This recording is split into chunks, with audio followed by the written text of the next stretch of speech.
દે છે એ માતાજીને હુતક લાગે કુટુંબમાં માતાજી દીકરો દે એટલે હવા મહિના મઠ મંદિર બંધ કરી દે,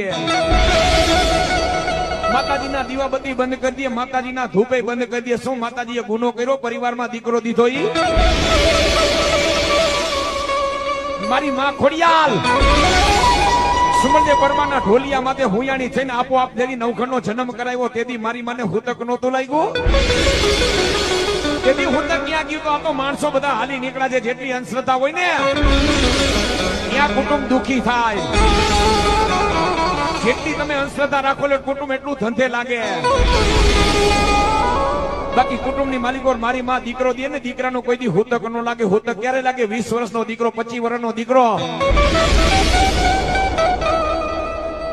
આ લોક છોડીને પરલોક હોયા જાય તેથી માતાજીના મઠમાં તમે જઈને દર્શન કરજો. મારી માના તેજમાં ઝાખપ આવી જાહે.